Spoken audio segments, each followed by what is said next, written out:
विट्यात किरकोळ कारणावरून डोक्यात फरशी घालून एका मजुराचा खून करण्यात आला। ही घटना कराड रस्त्यावर गुरुवारी रात्री 8:30च्या सुमारास घडली। राजेंद्र भाऊसो यादव वय वर्ष 58 असं खून झालेल्या मजुराचं नाव आहे।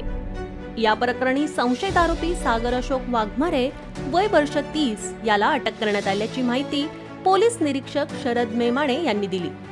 याबाबत अधिक माहिती अशी, विट्यातील कराड रस्त्यावरील नेवरी नाक्याजवळ दोन मजुरांची आपापसात किरकोळ कारणावरून वादावादी झाली। यामध्ये संशयित सागर वाघमारे याला राग अनावर झाला। त्यानंतर रागाच्या भरात त्याने राजेंद्र यादव याच्या डोक्यात फरशी घातली। यात यादव गंभीर जखमी झाले। याबाबत माहिती मिळताच पोलीस निरीक्षक शरद मेमाणे यांच्यासह पोलिसांनी घटनास्थळी धाव घेतली। त्यानंतर यादव यांना तातडीने ग्रामीण रुग्णालयात दाखल करण्यात आलं, मात्र उपचार सुरू असतानाच त्यांचा मृत्यू झाला। दरम्यान नेवरी नाक्यावर खून झाल्याची माहिती समजताच शहरात खळबळ माजली। बघ्यांनी घटनास्थळी गर्दी केली होती।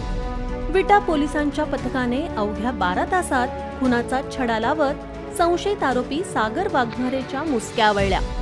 त्याला अटक करून येथील प्रथम वर्ग न्यायदंडाधिकारी यांच्यासमोर हजर केलं असता 6 जूनपर्यंत पोलीस कोठडीत ठेवण्याचे आदेश देण्यात आले आहेत। याबाबत अधिक तपास पोलीस निरीक्षक शरद मेमाने करत आहेत।